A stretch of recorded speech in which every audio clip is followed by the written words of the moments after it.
You're listening to the Back Home Network, presented by Homefield Apparel.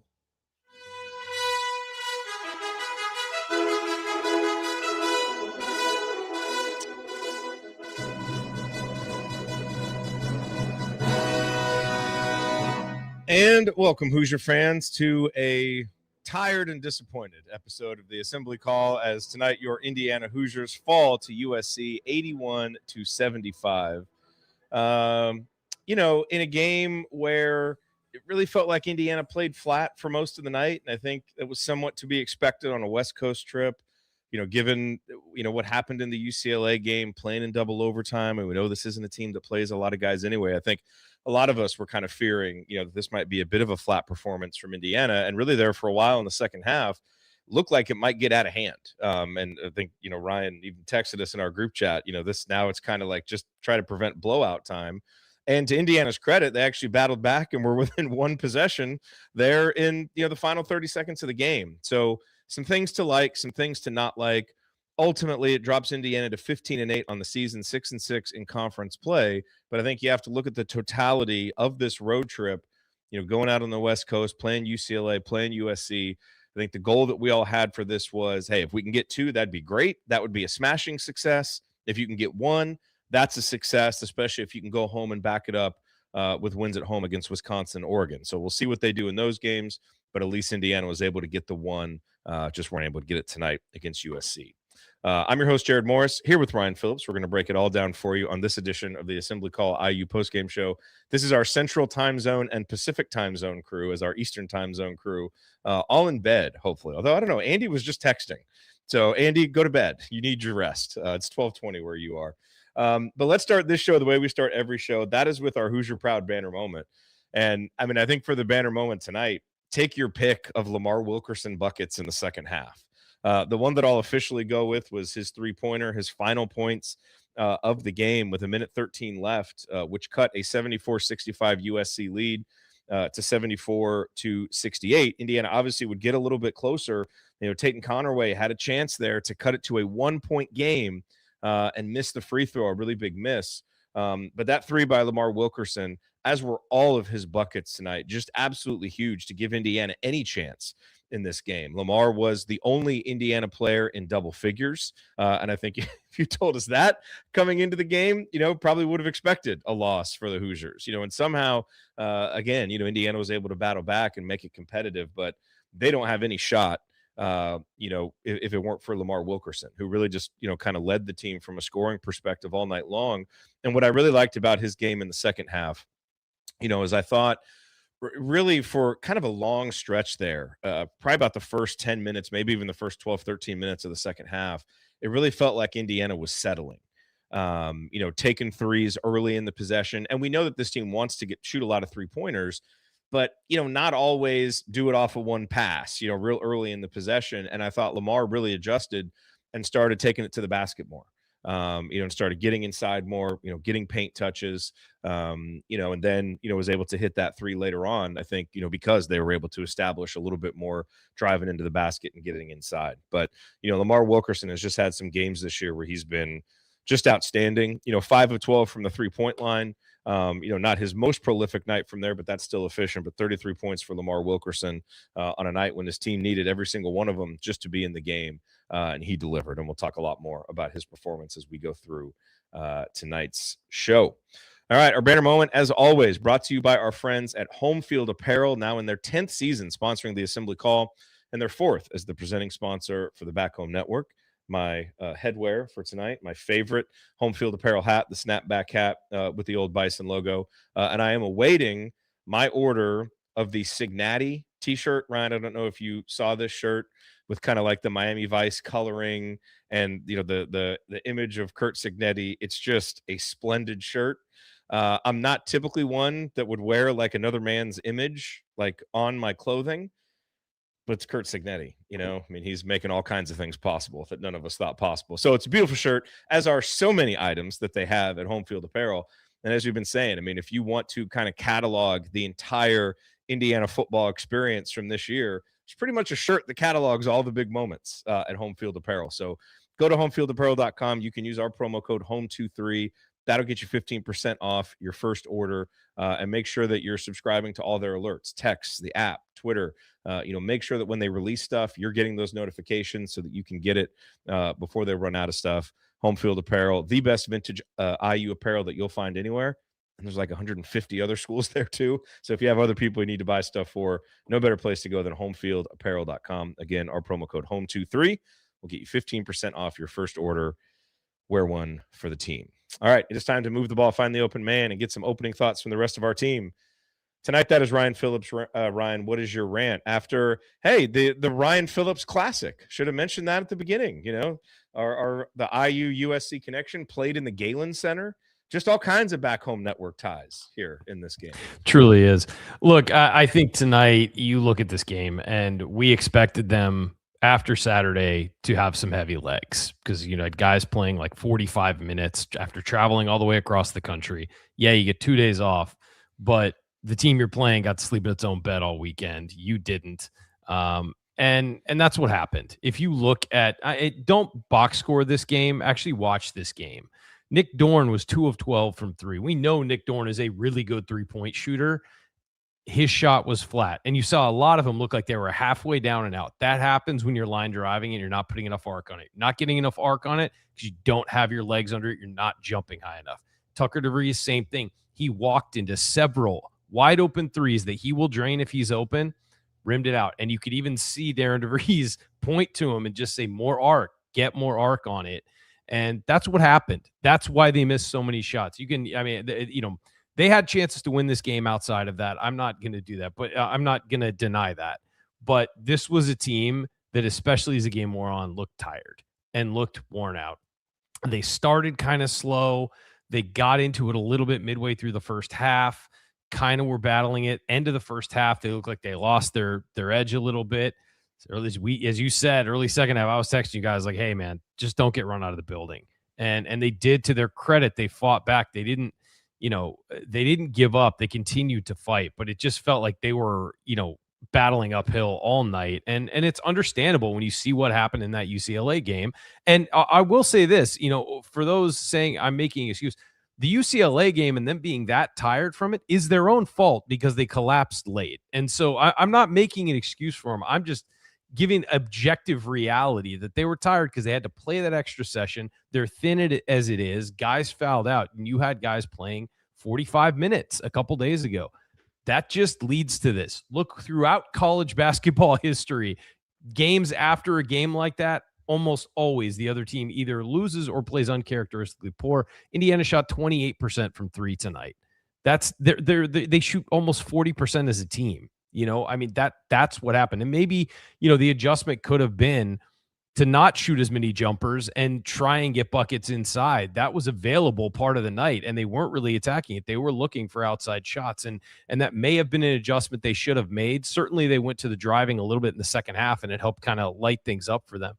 But what happened in this game is Indiana got it close, and then they played some pretty good defense, and Elijah Arenas, who is the most talented player on the floor, made some ridiculous plays to beat them. And sometimes you got to tip your cap. And that kid is tall, he's long, he's athletic, and he's a shot maker. And there was a stretch there in the second half where Indiana got it to, I think they got it down to 4.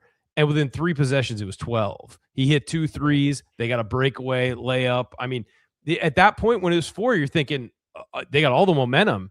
But the guy who can turn the momentum around is one guy on the floor who can turn the momentum around, and he did it. And tip your cap to him. He's a really good player. He's very talented. I mean, obviously we know what his dad did in the NBA, but just a ridiculous player, and he beat them with a couple shots. I mean, you look at his stat line. He took a lot of shots to get those points, but they were really important. And so, yeah, I think it was just a symptom of a team that was worn down, looked like they were worn down, played like they were worn down, faced an athletic team with some length, and they just couldn't close it. And so credit to them for fighting, but this is kind of what we expected after the UCLA game. Everybody was saying that.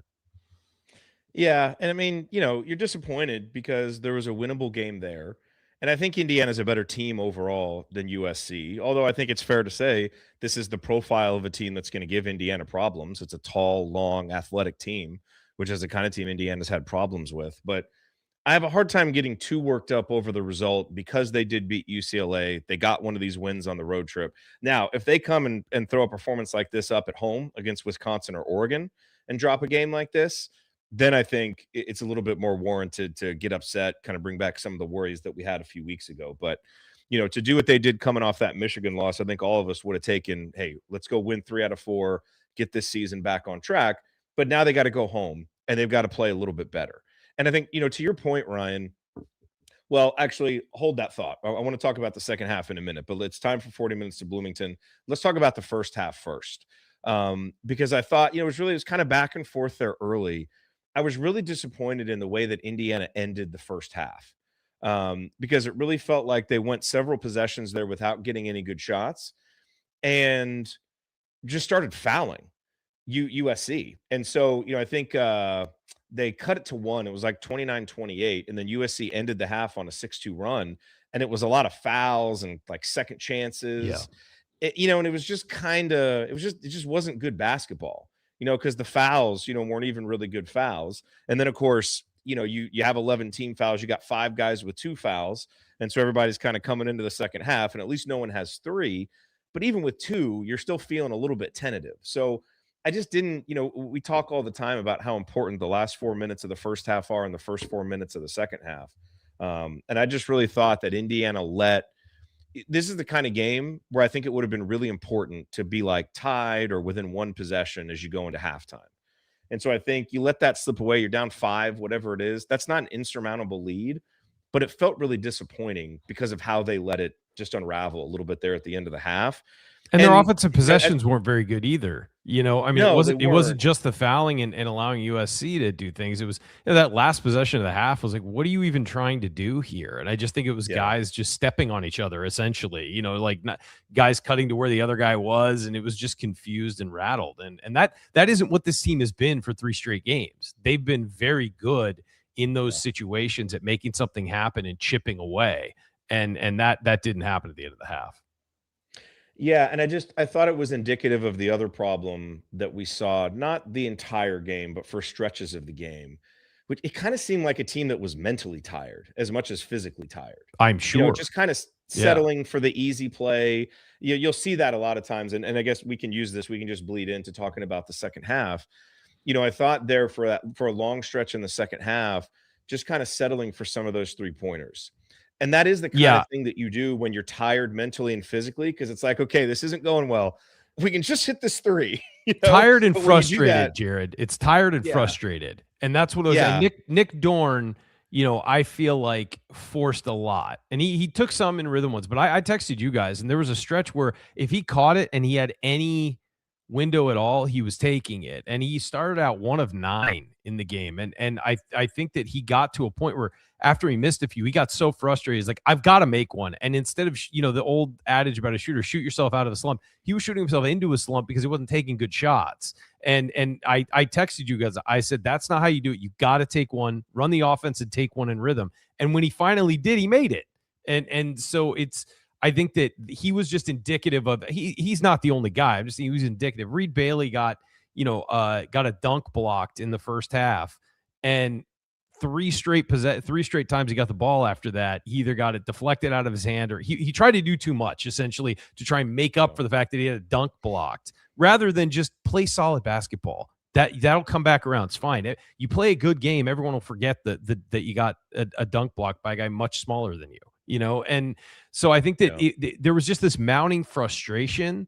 And I think that they were forcing it. And that's what Lamar Wilkerson finally, I think, just said, forget it. I'll just take over. And that's essentially what happened. I think Tucker and Enright were working really hard on offense, but they were basically working hard to get Lamar the ball because there just wasn't anything else open. People, guys were just not getting open, not creating space against an athletic team. And that's what happens. Well, and Lamar can fall into the trap too sometimes of, just kind of settling for 3s. But I love when he gets into the mentality that he had there for, maybe the final 10 minutes of the second half, where he's just like, I'm going to try and drive now. And that's kind of what I was hoping Dorn would do. Because, I think you're right. I think I'm not going to be too upset with Dorn after a performance like this, because I think his role has kind of suddenly changed now to where his points aren't a bonus off the bench. You're kind of counting on it.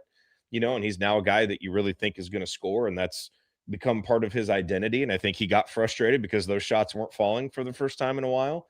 I was impressed that he stepped up and made the big one late, even though he had missed 8 or 9 of them, and that kind of shows the shooting mentality that he had.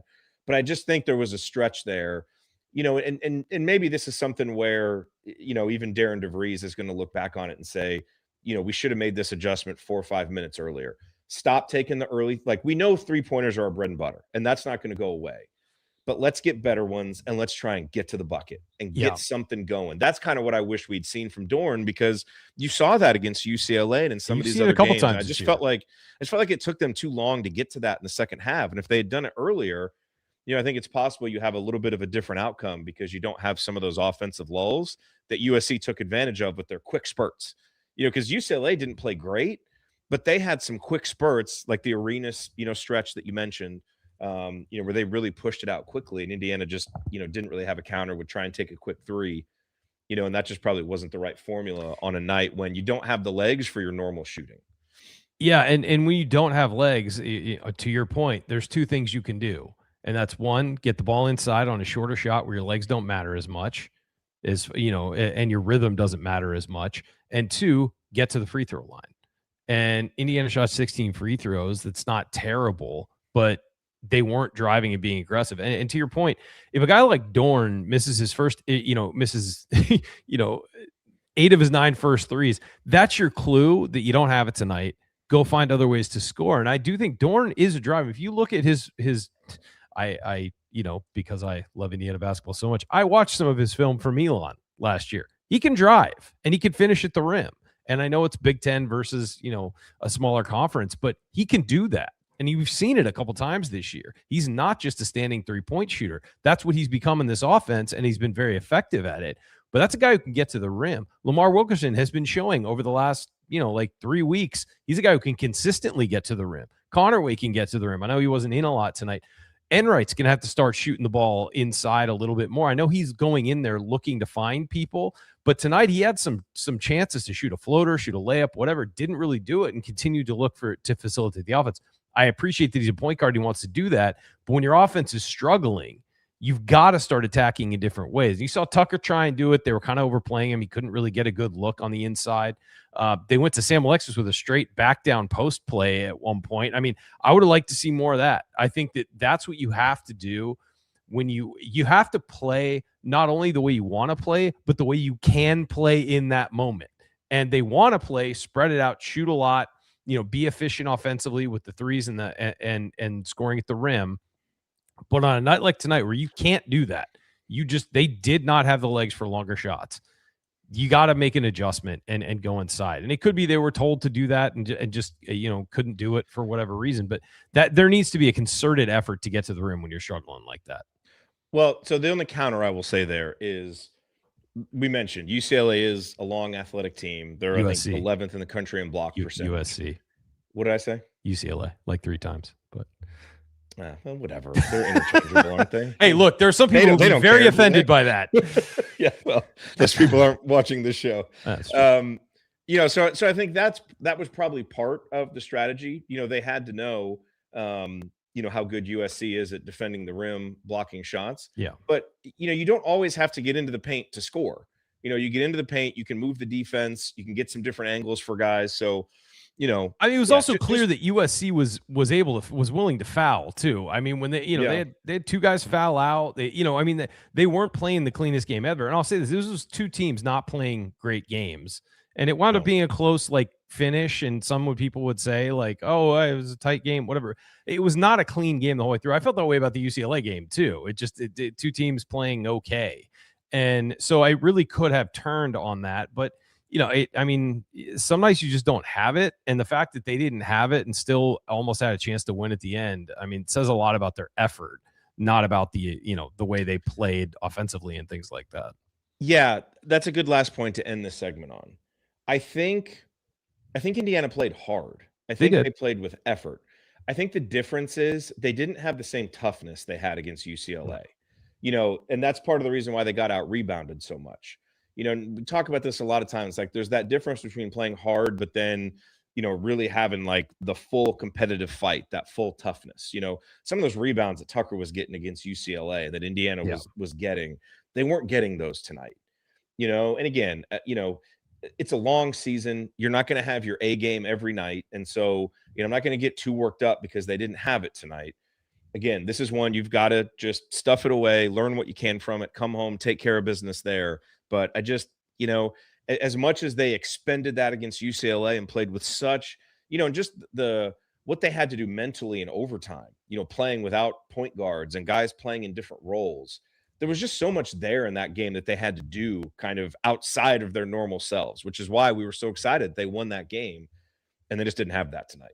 I think, if you do, I think you make up a 6-point deficit against USC, but just wasn't in the cards tonight. And, again, hopefully it's just one game, 40 minutes, you move on, you go home, you win those games.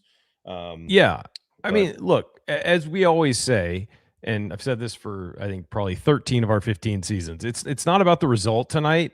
I mean, it's disappointing, and that would have been a great, winning 2 games on the West Coast road trip would have been a great thing for this program and where they're at right now and trying to make the tournament and all that. But it's not really about tonight. It's about, okay, what do you take from this game that you then improve for the next one? Because essentially, if Indiana wins 10 Big Ten games, they're going to the tournament. And they need 4 more. They need to find 4 more in the final stretch of the season to make the NCAA tournament. How do you take what happened tonight and the lessons you learned tonight and apply them to the rest of the season so you can get to at least 4 wins? And I think that we all talked about early season. Baseline for this season, make the tournament. Make the tournament in year 1. And it's, you wouldn't call it necessarily a success, but it's okay. And so you have something to build on moving forward, basically. And so, what do you take from this? When things aren't going your way, what have you learned from tonight? Where can we lean when things aren't going well? Where can we put the effort? And that's what they need to figure out over the next couple of days and take it into the next one. Yep. All righty. As we continue our breakdown of Indiana's 6-point loss to USC, we will point out our Hall of a Moments from tonight's game and then share a few stat sheet stories as well. You're listening to the Assembly Call, late night Assembly Call. Stick with us.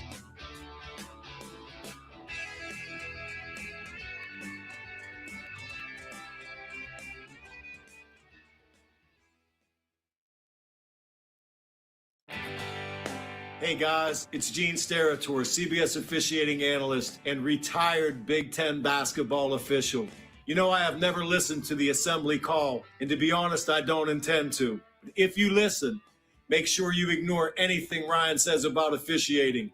He's really good from the seat of his pants, but I wouldn't trust him on the court with a whistle around his neck. Time has proven him wrong on virtually everything. Take care. We'll talk soon. Still makes me laugh every time. You're listening to the Assembly Call IU Postgame Show. I'm Jerod Morris here with Ryan Phillips from the seat of his pants, making observations about Gene, I'm too smart to ever put on a whistle. Okay, unlike you, buddy. We're breaking down Indiana's loss to USC. Time for today's Hall of a Moment, key moments that made a difference in the game. So I want to go back to stretch in the second half. And really a couple of things. So Indiana came out, gave up a couple of buckets. They were down 7. And really, to me, it was really noticeable how flat they were coming out of halftime. And it really carried over from the first half, like we said. They ended the half flat. They came out flat in the second half. And you mentioned earlier the post move. They actually did a post entry, which we don't see very often. Got it to Sam Alexis. He had a really nice move, kind of backing his man down. Got a dunk, then got a block on the other end. And really, for the first time, you saw some emotion. And that is one thing, from Sam Alexis that you'll see sometimes when he kind of senses that the other guys don't have it, is he will try to kind of get some emotion going. You saw him later in the half dive for a loose ball. Now, it wasn't a great Sam Alexis performance. Only had 2 rebounds in 21 minutes and fouled out. But 8 points on 4 shooting, and 4 assists. I thought his effort maybe was good all night. Yeah, and so I think on a night, when guys were flat, I thought seeing that from Alexis was really good. Maybe there was a little bit more of an opportunity there to do some things with him. You saw the play in the second half where, Tucker drove and found Alexis for the alley-oop. So maybe there were some opportunities to get creative and do a few more things there. But it was nice to see, Sam be a leader, try and kind of bring the energy. But, a few minutes later, and obviously it was a really rough night for Tucker from an offensive perspective, goes 1 for 9. The 1-3 that he hit was a really nice play where he comes off the screen, catches the ball, gets his body in rhythm, in position, makes it looked really good. You kind of hoped, okay, maybe this will get him going. And, unfortunately, what you kind of see from Tucker sometimes when he's struggling is he'll make that one shot and then he wants to get it going. And sometimes he can, and he'll make 3 or 4 plays in a row. But I think the next time down, I think Indiana had it down to 2 or 4. I mean, it was close. And he just over dribbled, tried to spin into the lane, lost the dribble. USC goes down, and that kind of led to that That's next fatigue, run. man. That's pushed the fatigue. lead out. It was fatigue. It was a bad decision. And that's, that it was just kind of indicative of the day. You don't quite have your full arsenal of skills. You're not quite thinking the game the right way. And so that was, just kind of a moment for Tucker where, okay, you make the 3. That's great. And Tucker did some good things out there, 6 points, 5 assists, 3 steals. I thought at the end he made, he kind of helped make some winning plays for Indiana. But the thing is, you're not going to win a lot of games with Tucker scoring 5 points. Part of his role has to be scoring points. He did some of the other stuff tonight, but you can't leave Lamar hanging scoring 33 and you only get 5. For an experienced player like Tucker, you got to have more. And unfortunately, he just didn't have it tonight. I think Indiana fans need to kind of adjust their thinking of Tucker from what even I thought he would be early in the season. It's clear he's, the athleticism of the Big Ten has gotten to him a bit, and he's not getting a lot of open looks, and he's not scoring at the rate that he had scored before in his career. He even looks less athletic to me now than he did early in the season. I would agree. Know what to attribute that to, I would not be shocked if there's some nagging things going on there. I don't have any inside information on that, but just looking at the way he's moving, it's very different than earlier in the year. And also when you watch warm-ups, he comes out very late in warm-ups, and I think that's an indication someone's getting some treatment typically. Again, I'm not breaking news here. I'm just going by what I, have observed. But I'll say about Tucker, I think that people need to start looking at him as more of a facilitator than, facilitating the offense and continuing to make the offense move and continue to make it run than a scorer. And I think that if you look at how he has played specifically in the last couple games, you've seen his value with the way he's rebounded. I think he's playing excellent defense for the most part. I think he's been passing very well. I think he's been getting guys to the right spots, a lot of hockey assists, things like that is where he's going to be valuable for Indiana. And then if he's wide open, he's going to be able to knock down some shots. Typically, that formula only works though if Dorn is you're absolutely. That was my next point. That was my next point. Is you're right. That only works if other people are scoring, like Bailey against UCLA or Dorn against UCLA. Wilkerson's always going to get his. Connerway, if he's able to drive to the basket and loosen up the defense, that's going to open up things for other people. Hopefully, he's back now. We can see more of him and more of the good Tatum Connerway that we saw at stretches earlier in the season. I thought he played pretty well in limited minutes tonight with his attacking ability. I think that if you have that, and if you look at it by the metrics, Tucker is one of the most valuable players in college basketball this year for when he's on the floor versus when he's off. People have highlighted that a number of times, and it's overwhelmingly Indiana plays better when he's on the floor.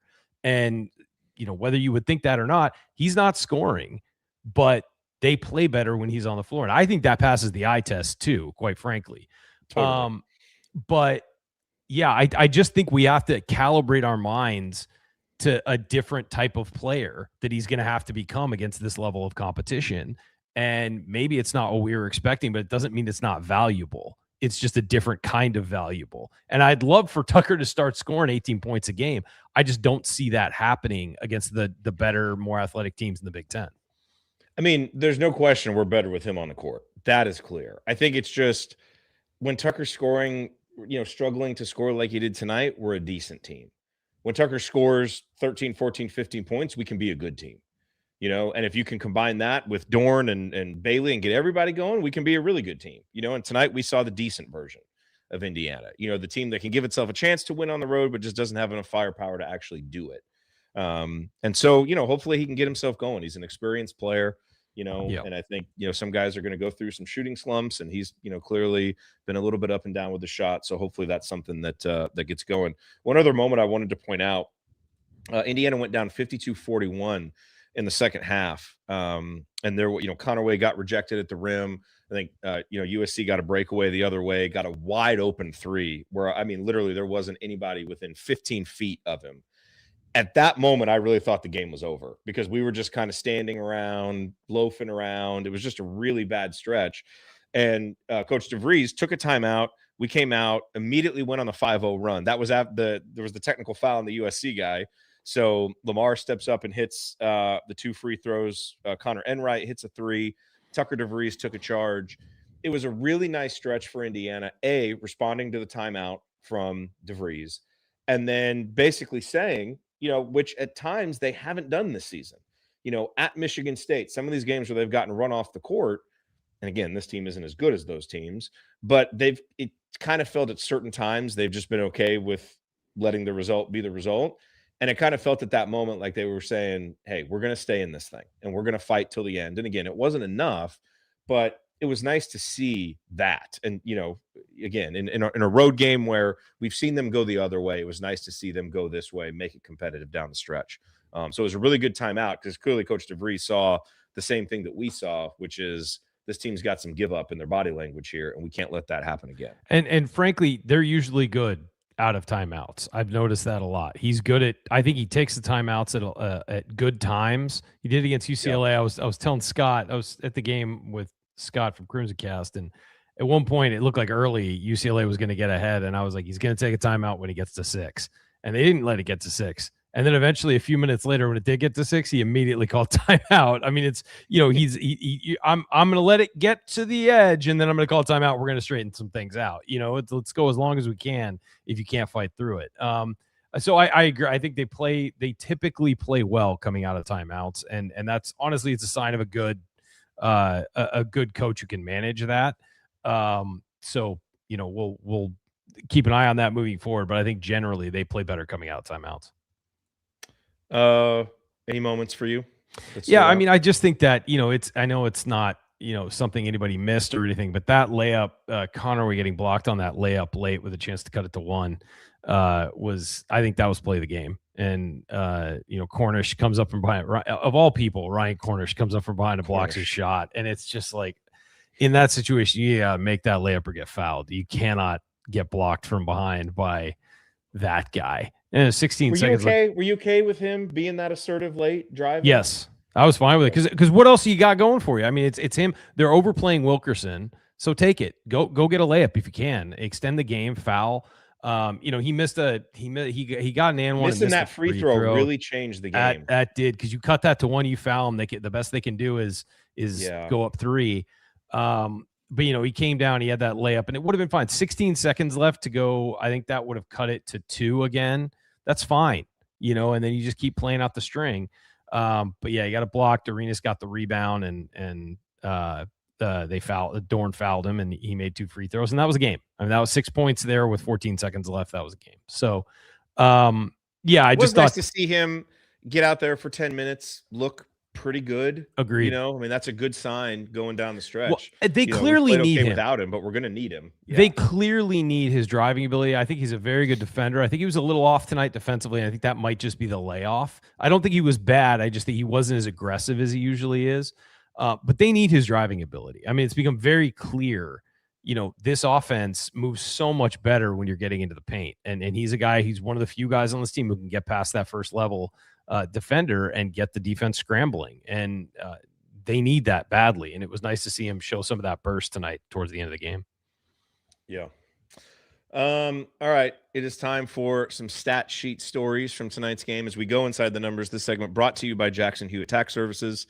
If you live in Bloomington or the surrounding areas and you want your taxes done right, contact our friend and Chat Mob Hall of Famer Megan Mahaffey and her team in Bloomington, Bedford, and Martinsville by calling 812-339-3334 or by visiting jacksonhewitt.com.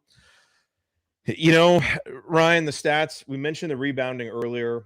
Indiana only grabs 25 rebounds. USC grabs 40, 11 of them offensive. I think they had 8 offensive rebounds in the first half. Indiana had 8 offensive rebounds too. Yeah.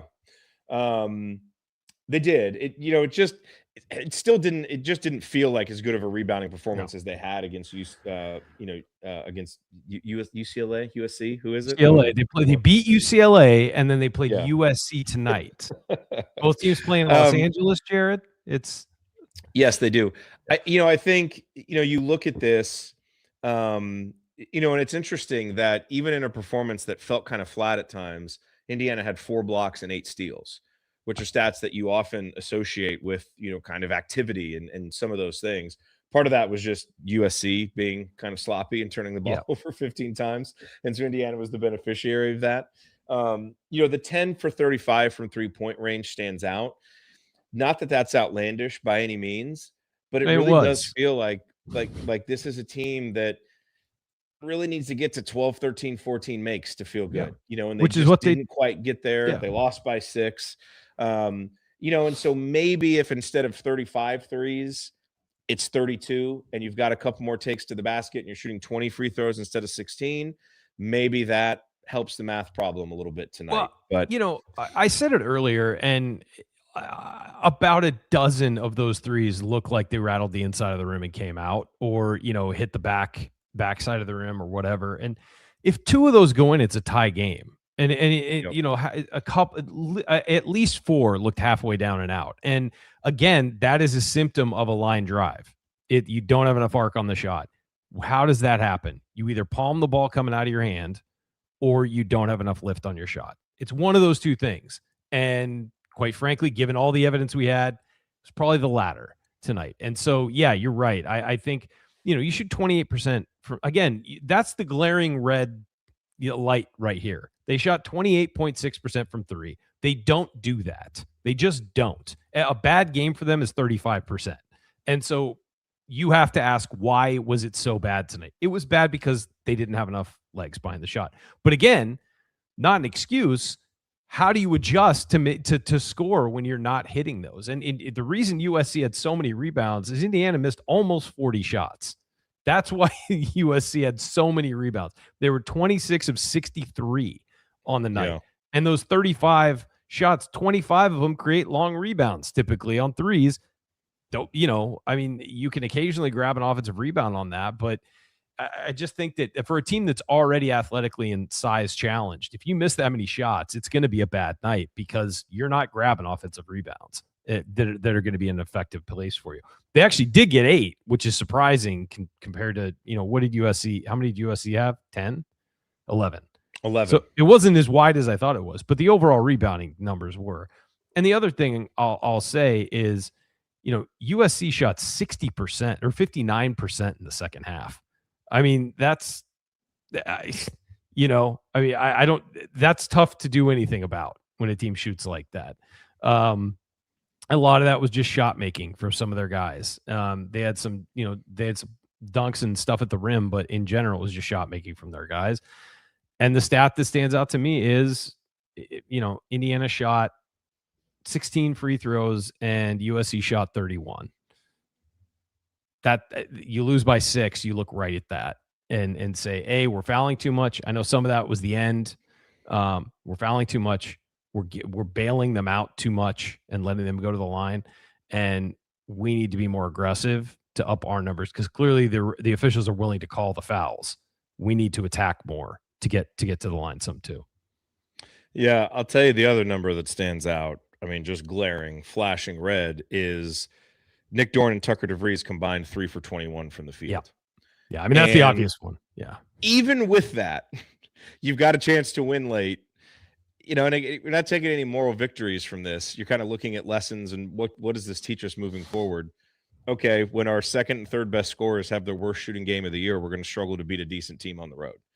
We could have told you that coming into the game. So that's one of those things. Like, look, if Dorn and DeVries are going to start shooting 2 for 12 and 1 for 9 the rest of the season, we're not going to win a whole lot more games. You're not. But you're just not. Those guys have proven track records. And so, if they're gonna both have a bad game on the same night, okay, fine. Let's just get it out of the way now. But you're just not going to win many games. And you had some other guys. Conaway comes in and gives you 7 points off the bench. Bailey gives you 8. Alexis gives you 8. So you got some of those role guys kind of gave you what you needed. Just a little bit of scoring. But you've just got to have more than 11 points from those two guys. That's just, it's too hard to win on the road when that's all you're getting. And just between those two guys, we've seen enough that, I'm just going to kind of look at that and be disappointed, but I'm not going to make any grand pronouncements that, oh my gosh, we're in trouble now because these guys are going to start struggling. This happens 3 or 4 more games, check back in. Yeah, given the pattern of the last 3 games, that's not an alarm because it looks like the aberration of the last 3 games. This one stat that stood out to me, despite the fatigue, despite how sloppy this game looked at times, Indiana only had 10 turnovers and USC had 15, and Indiana points off turnovers 15-12 won that. Some of these stats I'm looking at, I'm just like, there were some bad for Indiana, don't get me wrong, and it's the shooting and all of that, but points in the paint, dead tied at 28. I mean, and Indiana hit more threes than USC, hit 4 more threes than USC. If you're even in points in the paint and you win from the 3-point line, you should win that game. And where they lost, it was the free throw line. SC beat them by 12 at the free throw line. And so it's just, some of these things, as bad as some of these things looked under the surface, again, the fact that they gave up, they got out rebounded the way they did, but tied in points in the paint is kind of shocking. So yeah, they also, as is typical with this team, when their offense is clicking, 21 assists on 26 made field goals. So the offense is still doing what it's supposed to do. You just got to hit the damn shots sometimes. I mean, I hate to, go back to the old Tom Crean. Either we didn't make shots or we made shots, but sometimes it is that simple. And tonight they just didn't make shots. The assist stat is such an interesting one to me because, I mean, on the one hand, you want to have a high assist rate. Like that shows that the ball is moving, you're sharing the ball, all that stuff. You're finding guys in a position to score, all that. Yeah. Yeah, but I'm almost starting to think with this team, like there's a cap on how high you want it to be because, if all you're having is assisted baskets, you're not getting Lamar Wilkerson driving to the basket. You're not getting Tate Conaway driving to the basket. And so it's almost like there's some games like this one where it's like I would have taken a lower assist rate if on some of those possessions in the second half, we're not just working it around the perimeter and someone's actually driving it and going trying to get a bucket on their own. Now, this isn't a team that's going to live off of that because they're just not talented enough individually offensively, but they've got a little bit more meat on the bone than they showed tonight. And again, I chalk it up more to mental fatigue, physical fatigue, kind of trying to take the easy way out offensively.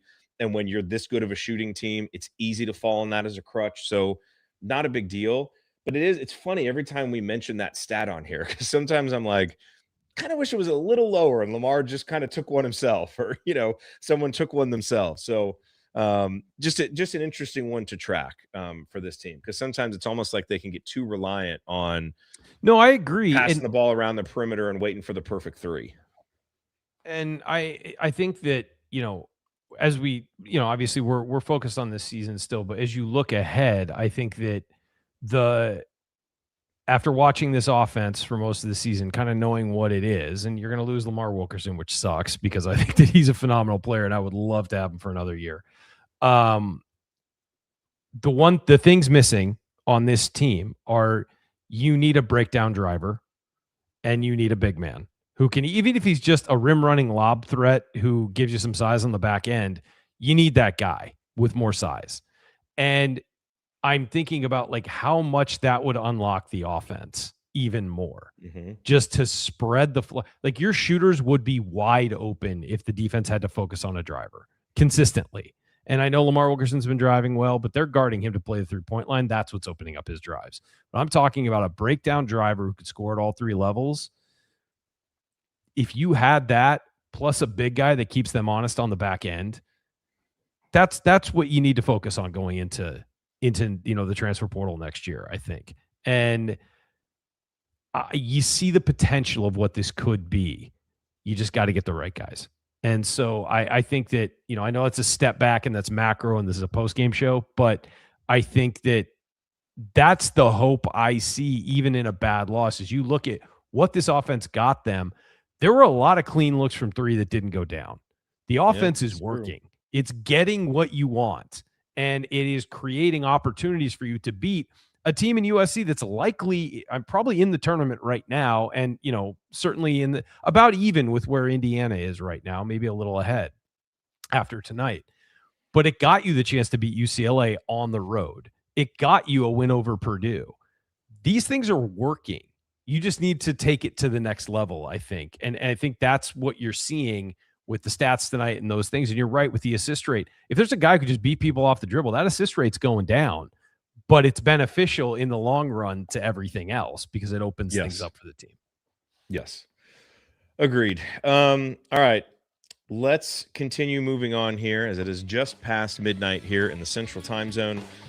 We are breaking down Indiana's loss to USC. Coming up, we will hand out our awards. Should be a very easy game ball and look ahead to what's coming next for Indiana. That's next here on the Assembly Call. Stick with us.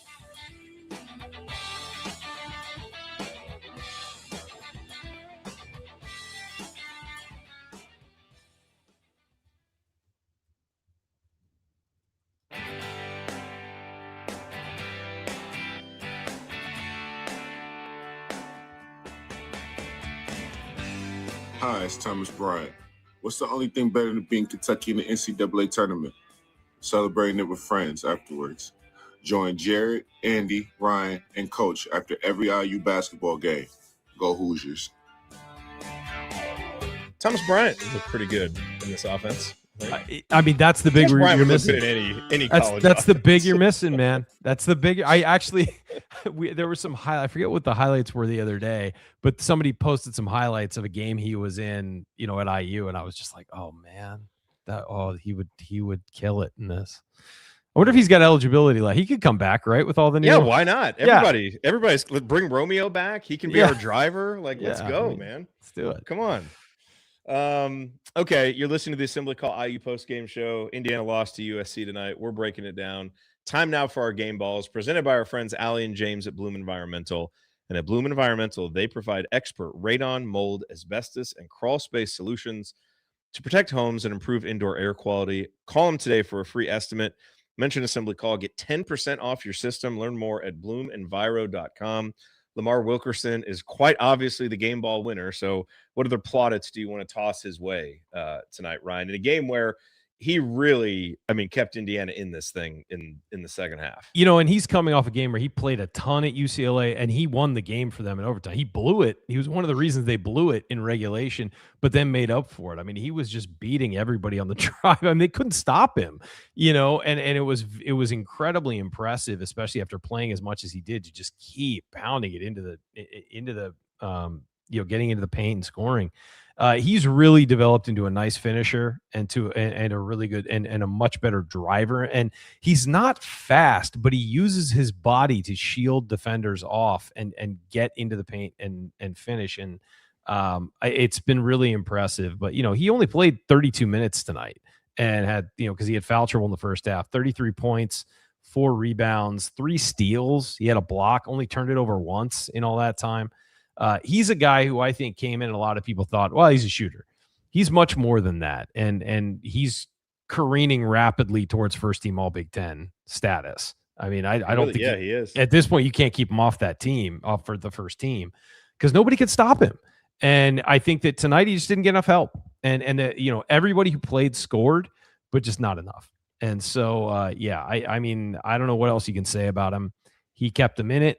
He almost got him to a point where they could win it. And he's got his back's got to be sore from carrying the team tonight. So hopefully he gets some rest before Saturday.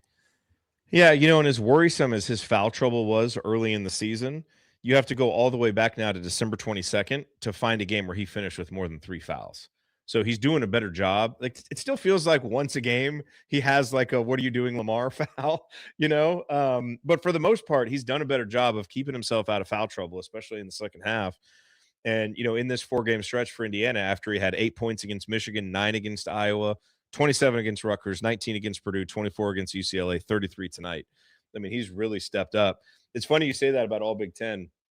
Our friend Ant Wright, who a lot of you guys follow on Twitter, who provides great basketball coverage, he always posts his all Big Ten teams. and he's got these little graphics. And so he posted them this week. And so I'm looking down at the third team to see if anybody's there from Indiana.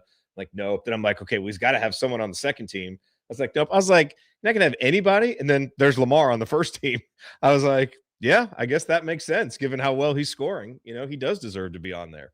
So just a really terrific performance from him. And, I guess that, as we've talked about, the one thing I almost want to see him do more is early. It feels like it takes him a little, like, it feels like he would be content. I mean, Lamar's a shooter, and I love that about him. And so if he could just stand outside and fire up 23s, I think that's his preferred way to play the game if they're all good looks. And so it feels like it can take him a little while sometimes to say, okay, I got to really press this thing and start driving a little bit. But you can tell, like, when Indiana gets in tough moments, they go to that. I mean, you can tell that they really believe in it, and he believes in himself, and his teammates do. So I feel like some of these games, it's like, man, let's do that 2-3 minutes earlier, and see what can happen. But yeah, he was just terrific again, and really is setting it up for, a great stretch run for him. But shooting and scoring as well as any guard as we've seen in an Indiana uniform in a while, which is great to see. Yeah, he's a star. He's a legit star. Yep, he is. He really is. Okay, so Lamar Wilkerson gets the game ball. That is his 8th game ball of the season. Running unopposed, there's not even an argument to be made for anybody else. How about the Hustle Award? This is a tough one. Yeah. I and not because there's a ton of candidates, but no, I don't. You see, I think that everybody played hard. Like, I didn't look at anybody. The Michigan State game towards the end, we were like, ugh, like they want to be anywhere else right now. I think they thought they could win this game the whole time, and I think they were frustrated because they were getting the looks and not hitting them. And I think that they continued to play hard, and that's the best you can say, is that when you're having an off night, do you give up? And no, they don't. And this team fights. I 100% give them credit. They fight. And we've said that since the summer, since they were in Puerto Rico. They were down like 18 and had a comeback. And they did that against Baylor. And they consistently, that is instilled in these guys that they can compete. And so I appreciated that tonight. It's just interesting. It's just hard to pinpoint one person. I think my call is Sam Alexis, for the reasons that you pointed out. I think that he was constantly trying to get them fired up when it was a bit of a flat performance at times, and you weren't seeing a lot of activity or liveliness. And, lucky for Sam, he was one of the few guys who got to rest a bit on Saturday because Reed Bailey was playing so well. So, he had 8 points. He was 4-4 from the field. Only on 2 rebounds. They had a bad rebounding night, but he had 4 assists. And I just thought he had a block. He had a really good block at one point. I just thought he was hustling the whole time and trying to get other guys involved. And that was visible there, that he was really trying to do that. Yeah, I think he's mine too. You could probably make an argument for Enright, and you could probably make an argument for Tucker, honestly. But I'll go with Alexis too, for all those same reasons. All right. So lingering question. So Tatum Connerway is back, obviously not back to his full, minutes, only played 10 minutes tonight, but looked good there at the end. Project this forward to, when Tatum Connerway is back fully healthy. What are you doing with the lineup, Ryan Phillips? I know we talked about this a little bit last show, and some of this is like locker room stuff and knowing the guys' personalities. But just from a basketball standpoint, from what you've seen on the court, watching these guys play, like, do you think going back to Connerway as the starter makes sense, bringing Dorn off the bench for the scoring punch, or leaving Dorn in? Like, what do you think is kind of the optimal rotation for this team right now once everybody's healthy? I think Connerway coming off the bench is probably your best fit. And I think, and I've talked about this before, but Nick Dorn, where you get, you look at in the starting lineup, Tucker DeVries and Lamar Wilkerson are your shooters. If you add Nick Dorn in there, he's not just another shooter. He's a different type of shooter. He's a corner shooter, where the other two are sort of arc shooters. Anywhere around the top, they'll shoot. Typically, Lamar likes the right wing. That's probably his favorite spot to shoot from. And Tucker can kind of shoot anywhere from the middle in that arc. Dorn's a corner guy. And what corner threes do, and Kobe Bryant would have told you this, the thing he hated facing the San Antonio Spurs when they were in the middle of their run was because they always found corner threes. And it's a long way to go to close out if you're helping, to run to that corner and just jump by it. And also, if you jump by it, you're in a really bad position because you're flying out of bounds. I think he spreads the floor in the corner for them, and I think that's why he's getting so many open looks, is because everybody's focusing on that arc, and he's out in the corner.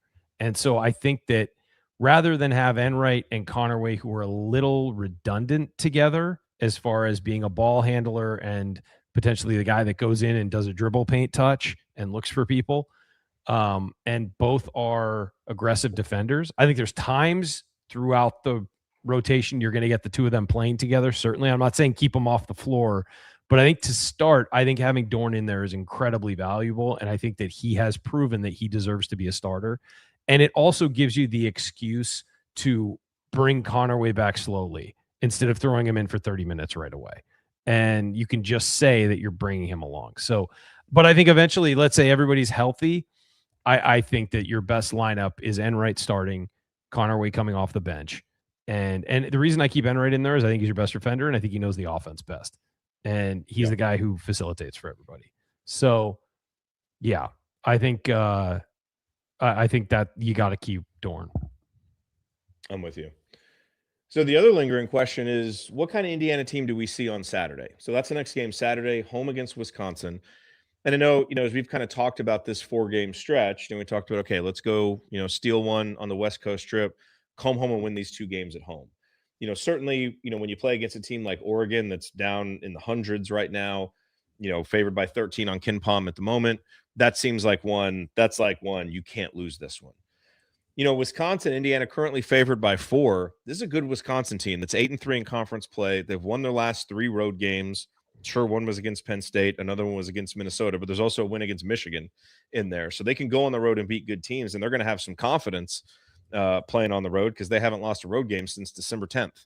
And an interesting contrast of styles. You think about Indiana and Wisconsin and kind of how these two teams have played recently. You might not assume that this is going to be 2 of the top 11 teams in 3-point attempt rate. But that's what it is. Indiana, I think, is 8th in the country in 3-point attempt rate. Wisconsin takes 51% of their shots from 3. So there's going to be a lot of 3-pointers put up. And so I think this is a game Indiana should win. Like, if Indiana is an NCAA tournament team, you beat Wisconsin at home. It's going to be a tough game. It's probably going to be a close game, but you find a way to win this game. Incidentally, worth noting, Wisconsin lost to USC by 2 at home. So common opponent recently. They struggle with them too. That's true. What do you expect from Indiana? Like, obviously, this game just ended. Are they flying back tonight, do you think? Or are they flying back in the morning? I don't know, actually. How do these teams do it? I'd be interested to know. I know teams do it different. Like, it's not a uniform thing. Some teams stay overnight. Since it's so late tonight, I wouldn't be shocked if they waited till tomorrow. But I would lean towards them just getting on the plane and sleeping on the plane on the way back. I don't know how they're handling it. And again, this isn't a normal 7 o'clock tip. This was a very late tip for them. So I wouldn't be shocked if they're staying. But yeah, I expect that. Luckily they have a layoff. I mean, they don't play until Saturday. And so I think that it'll be a good chance for them to rest their legs. And then I think that after a loss in a game like this, that's going to be very frustrated for them. I would not be surprised if they came out really fired up to make up for it. Now, whether that works to their advantage or not, I mean, Wisconsin's a very methodical team. So if you're going to overdo it and overstretch yourself, they could take advantage of that. Sometimes adrenaline's great. Sometimes it works against you. So I think we're going to see, how controlled they can be. Again, a veteran team that's been playing like a veteran team more lately, you'd like to see them come out in a controlled but aggressive manner. And that the start to that game is going to be very indicative. The first 10 minutes will be very indicative of where the team's mentality is. It's interesting. You say Wisconsin is a very methodical team, and certainly that's what we've known about Wisconsin basketball for 2 decades now. They really are different this year. Assuming I'm looking at the right stats here. Yeah, I mean, their average tempo, they're actually 70th in tempo. Average possession length, they're 100th, and this is a program that's been in. Now, last year they played a little bit faster, but prior to last year, I mean, this is a team that was 300th in tempo forever. So Greg Gard is clearly trying to play a little bit, more modern style, a little bit more up tempo, take some more threes. An interesting adjustment from him. But yeah, I'm looking forward to this game. Obviously, Andy and Coach know these teams better than we do, so we're not going to get into any individual matchups. All I know is, look, you beat USC tonight, then maybe you've got a little bit of leeway if Wisconsin comes in and picks you off at home, right? But you didn't. You got the one game that you needed out west. Now you really need to come back and get these two with with some of the tough games coming up against Illinois, Michigan State, at Purdue. It's going to be tough. So they need to get this one. I'm with you. I think coming home a little frustrated. Let's come out fired up and hopefully it'll be a good crowd on Saturday afternoon. Some of the people in the chat have mentioned, just for everybody's edification, they are flying back tomorrow. I guess Fisher mentioned it on the radio show that they were going to go back tomorrow. So thanks for the heads up, guys. Yeah, that's interesting. Because it is 2 hours earlier there. So hopefully if you can get back and get a good night's sleep, that seems like it might be. You probably get home at some guys don't sleep well on the planes. You get home at 4 a.m. and then be off for a couple days. I agree with, let them come back tomorrow. And I know we've got the school factor to factor in, but if you're getting back at 4 a.m. and expecting guys in class at 10, that's a bad recipe for things. So is that still a thing in college sports? Still go to class? Supposedly. We heard that stuff about Fernando Mendoza's law class at Cal where he would stump the professor. So I think he's still is APR even a thing anymore? All these things that I have no idea. When was the last time someone was academically ineligible in college sports? These are just vestiges of a bygone era that don't even seem to happen anymore. I don't know. All right. Any final thoughts? Last call. Brought to you by Homefield Apparel. Use our promo code HOME23. Get 15% off your first order. Final thoughts on tonight's Indiana loss? Yeah, I think that this is just a symptom of it's almost like these were two connected games on the West Coast trip. And look, we've seen it in football. Teams that travel west, we've seen it in football, you've seen it in basketball. Teams that travel cross country, whether it's the West Coast teams coming to the East Coast or other or going the other way, they struggle. And Indiana, I think in both games at different times struggled and looked like a team that had traveled across the country. Now they were able to play really good defense against UCLA and hold UCLA down. And there were times in the stands where all of us were saying to each other, as long as they don't foul UCLA is not going to score. They had nothing for Indiana. And then, obviously that collapse, which is on Indiana. And so that game going to double overtime and wearing them the hell out, that's on them. It is. But you saw it tonight, the lingering effects. And I think there's a lesson there that when you have a chance to take care of business, take care of business. Don't relax. Don't get loose with the ball. Don't allow a team back into it when they're beaten. Because this is the result, is you wound up with a loss as a result of that game. I have to say it again, and I know this is, people are going to say moral victory, stuff like that. I don't mean it in that way because I think they should have won this game. I think they're a better team than USC. But I do appreciate how hard they fought despite the fatigue. And they have given us 90 minutes of fight on this road trip. And there are Indiana teams in the past who won that game, who would have won that game on Saturday and taken tonight off. And they didn't do that. They thought they could win it the whole time. They were playing really hard. Despite everything, they were playing really hard. And they thought they could win it, and they had the belief that they could win it. They came up short, but I appreciate the mentality shift in this program that has happened this year. You have very rarely seen Indiana out of a game. And they might be about to lose a game, but they're going to fight the whole 40 minutes or 50 if necessary. So I think people need to appreciate the huge mentality shift in this program. We're in year one. It's not always going to be pretty. But the mentality shift and what they are showing people they can do is very important, not for the rest of the season, not just for the rest of the season to make it the tournament and all those things, but for the future of the program long term. And so I appreciate that. And I do not take that for granted. Think they should have won tonight. Think they should have done a little bit better, made a couple more adjustments. But I know what I saw, and I appreciate what I saw. Okay. Yeah, I'm with you. Indiana's lost 8 games. I'm disappointed in this loss, but this is probably the least disappointed of the 8 losses. And it's not every result is like all or nothing, right? It's like Indiana won the game against UCLA, but there were plenty of things to talk about where it's like, man, we got to get better at this, got to get better at that, so that this win doesn't turn into a loss. And so I think there are some positives to take away from tonight, but also the reality is, Indiana's lost 5 of their last 8 games. And, we're here in February. Things are looking okay for the NCAA tournament, especially after that win against UCLA, but there's still work to be done. And so that's where now, I think part of how I think I'm going to feel about this game is a little bit dependent on what happens when we go home, because if we can win those 2 games, you look back at this loss and it's like, okay, that's kind of understandable. But it's going to hurt this opportunity for a win tonight. And a win was there for the taking. It's going to hurt if Indiana doesn't take care of business that they need to do down the stretch, because, I think the bar of just making the NCAA tournament in year 1, that's a stiff bar for any new coach, but I think it's fair. And I think this team has shown us they're capable, even if it's a low seed, a 10, 11 seed, whatever, just get back into the tournament. We got to get that muscle memory of back in there where we just make the tournament every year. So this would have been a really nice win to position yourself even better for that. Unfortunately, they didn't get it, but I have faith in Nick Dorn. I have faith in Tucker DeVries to have much better scoring nights moving forward. And I think when that happens, combined with what you're getting from Lamar Wilkerson, and I think continued, improved play in a lot of ways from Sam Alexis and even Reed Bailey, you're going to win a lot of games when you have those guys scoring like they normally do. So hopefully we see that Saturday, and Indiana can get back on the winning track against Wisconsin.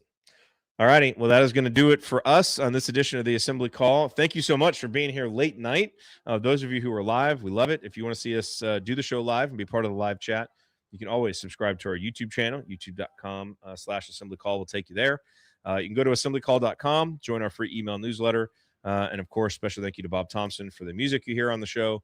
Special thank you to John Ringer of rigdesign.com for designing our logo. And thank you for listening. As always, we will be back to talk IU hoops again with you on Saturday afternoon. Until then. Take it from me, Juwan Morgan. Keep your elbows in, eyes on the rim, and go Hoosiers. Thank you, Juwan. I think they've gotten enough show. Yeah. All right. Time for bed. I'm impressed you're awake, buddy. I know. I got to go make kids lunches now. Oh, I know. One thing that didn't get done before the game started. I don't have to do that. So all good. Thanks everybody for being here. See everybody Saturday. See you on Saturday. Let's get a win. See y'all. See you around.